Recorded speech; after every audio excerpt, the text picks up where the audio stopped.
Assalamualaikum warahmatullahi wabarakatuh. Alhamdulillahirabbil alamin wal aqibatu lil muttaqin wala udwana illa 'alal zalimin. Asyhadu an la ilaha illallah wahdahu la syarikalah wa asyhadu anna Muhammadan 'abduhu wa rasuluhu la nabiyya ba'dah. Allahumma shalli wa sallim ala sayyidina Muhammad wa ala alihi wa ashabihi ajmain, amma ba'du. Sahabat MK Channel yang dirahmati Allah, pada 15 abad yang lalu, Khalifah Ali bin Abi Thalib karramallahu wajhah pernah berkata bahwa al-haqqu bila nidhamin qad yaghlibuhul batil binidhamin, yang artinya bahwa kebenaran yang tidak diorganisir atau tidak dikelola dengan baik maka akan bisa dikalahkan oleh kebatilan yang terorganisir atau dikelola dengan baik. Apa ini maknanya? Bahwa perkataan dari Ali bin Abi Thalib ini memberikan spirit, memberikan inspirasi kepada kita betapa pentingnya itu yang namanya organisasi. Betapa pentingnya kita hidup berorganisasi. Karena kalau kita hidup secara individual, hidup secara nafsi-nafsi, maka hidup kita akan tidak terarah. Hidup kita akan tidak efektif. Hidup kita akan tidak teratur. Karena itu, kita penting membiasakan diri dengan hidup berorganisasi. Apalagi kita di zaman sekarang ini, di era globalisasi, di era informasi yang begitu masif datang kepada kita, maka kita akan sulit bisa membedakan mana yang benar, mana informasi yang benar, dan mana informasi yang salah. Karena apa? Karena terlalu masifnya informasi yang masuk pada kita, sehingga kita susah menyaringnya. Karena itu, kita menemukan istilah sekarang ini yang disebut dengan post-truth. Apa itu post-truth? Post-truth adalah ketidakbenaran atau kebatilan yang disampaikan secara terus-menerus, yang diviralkan secara terus-menerus, akhirnya dianggap sebagai sebuah kebenaran. Nah, ini kesalahan kita karena kita tidak membiasakan diri hidup secara terorganisir. Kita lihat kondisi umat Islam sekarang ini, di abad 21. Dunia Islam hampir tertinggal di segala bidang.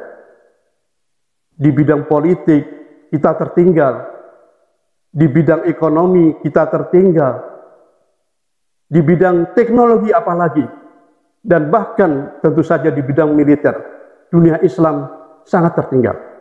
Padahal kita tahu bahwa di dunia sekarang ini ada sekitar 57 negara-negara yang tergabung di dalam Organisasi Kerjasama Islam atau OKI. Tetapi apa kontribusi OKI terhadap perkembangan dunia, terhadap peradaban dunia saat ini? Kita bisa melihat sangat minim. Sangat minim, kalah dengan negara-negara yang non-Islam. Ini salah satu akibat mungkin karena dunia Islam kurang begitu menyadari pentingnya hidup berorganisasi. Memang ada beberapa organisasi di negara-negara kita, negara-negara Islam, tetapi pengelolaannya, pengorganisasiannya mungkin kurang maksimal. Kalah dengan organisasi-organisasi yang dimiliki oleh pihak-pihak yang non-Islam, sehingga kita kemudian tertinggal hampir di semua bidang. Saat ini mungkin ramai konflik kasus yang ada di Gaza, Palestina.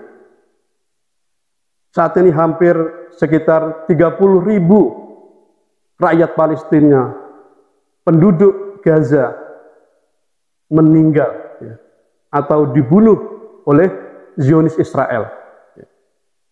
Dan kita lihat bagaimana respon dunia Islam itu sendiri terhadap Palestina. Hampir boleh dikatakan nggak begitu terasa kontribusinya. Tahun lalu pada bulan November 2023 ada yang namanya KTT luar biasa OPI, konferensi tingkat tinggi luar biasa OPI yang digelar di kota Riyadh, Arab Saudi. Dari KTT ini melahirkan 31 resolusi. Tetapi apa sekarang hasil dari resolusi itu? Hampir tidak mengefek gitu ya. Israel masih membabi buta. Israel masih adigung-adiguno. Mereka membantai rakyat Gaza. Mereka tidak mengabaikan seruan-seruan internasional. Seruan PBB tidak mereka hiraukan. Apalagi dunia Islam. Dari sini kita bisa melihat bahwa mungkin negara Israel ini salah satunya mungkin mereka dimanage di organisasi secara bagus. Sehingga meskipun dia secara wilayah dia negara yang kecil, penduduknya pun nggak terlalu banyak, nggak sampai 20 juta. Tapi pengaruhnya luar biasa di dunia ini. Israel, hampir negara-negara besar pun takut terhadap Israel.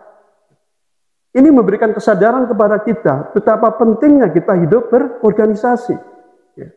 Jangan kemudian ada suatu anggapan gitu ya, ada suatu persepsi bahwa organisasi itu nggak penting. Karena Rasulullah tidak mencontohkan, ini tentu salah besar. Padahal Rasulullah itu sejak awal sudah mendidik kita umatnya untuk bisa hidup berorganisasi, bisa hidup berkelompok. Kita tahu bagaimana Rasulullah membentuk yang namanya al-ashabah al-muqaddamah, yaitu membentuk persaudaraan antar suku, antar kelompok yang ada di Jazirah Arab saat itu. Terutama yaitu kelompok atau golongan Ansor dan Muhajirin. Rasulullah sangat menjaga ini, dua kelompok ini, supaya mereka tetap rukun, mereka tetap bisa bekerja sama, sehingga Islam bisa berkembang luas di Jazirah Arab saat itu. Dari contoh ini kita tahu bahwa Rasulullah sudah memberikan perhatian yang begitu serius terhadap pentingnya hidup berorganisasi.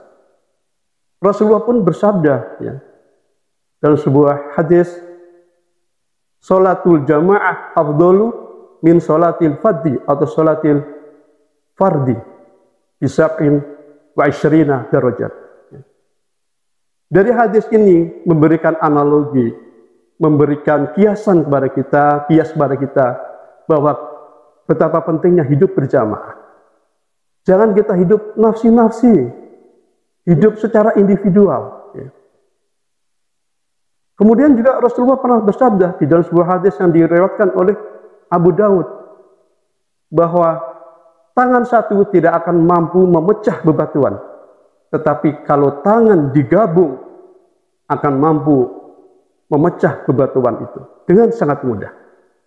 Ini jelas memberikan dorongan kepada kita, memberikan spirit kepada kita untuk kita selalu bisa hidup secara berorganisasi, supaya kita bisa makin kuat, persatuan kita makin kuat, ukhuwah kita makin kuat, dan kita akan bisa menghadapi segala kesulitan dan segala tantangan, termasuk kita mungkin bisa menghadapi musuh-musuh kita dengan mudah kalau kita bisa bersatu.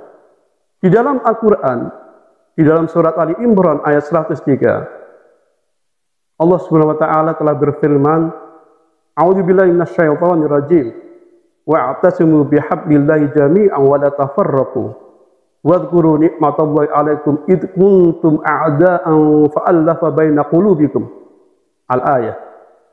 Yang artinya wa'tasimu bihablillahi jami'an. Berpegang teguhlah kamu pada agama Allah. Wa la tafarraqu, dan jangan bercerai-berai. Wadhkuru ni'matallahi id kuntum, dan ingatlah akan nikmat Allah yang telah diberikan kepada kamu ketika kamu bercerai-berai, kemudian Allah mempersatukan hatimu. Ini juga memberikan dorongan kepada kita umat Islam untuk selalu bersatu, untuk selalu berorganisasi. Jadi ini pentingnya kita hidup berorganisasi. Karena kalau kita bisa hidup berorganisasi, ya insya Allah kita akan bisa menyongsong kebangkitan Islam yang akan datang. Kita sudah 100 tahun hidup ya, tapi belum muncul seorang mujaddid. Padahal di dalam hadis disebutkan bahwa setiap 100 tahun insya Allah akan menurunkan seorang tokoh yang akan memperbarui yujaddidu dinaha, memperbarui agamanya, yaitu agama Islam. Nah, sekarang kita sedang menantikan seorang tokoh yang akan muncul 100 tahun ini. Sejak runtuhnya Khalifah Utsmaniyah tahun 1924, ya, kondisi umat Islam ya tercerai-berai semacam ini. Tidak ada tokoh sentral yang bisa menyatukan. Karena itu, kita harus mulai dari diri kita sendiri, memiliki kesadaran yang tinggi akan pentingnya hidup berorganisasi. Semoga dengan adanya organisasi yang kuat nanti akan lahir ya insan-insan unggul, akan lahir manusia-manusia unggul, talenta-talenta unggul yang itu nanti akan bisa membawa kebangkitan dunia Islam insyaallah. Hadanallahu wa iyyakum ajma'in. Wassalamualaikum warahmatullahi wabarakatuh.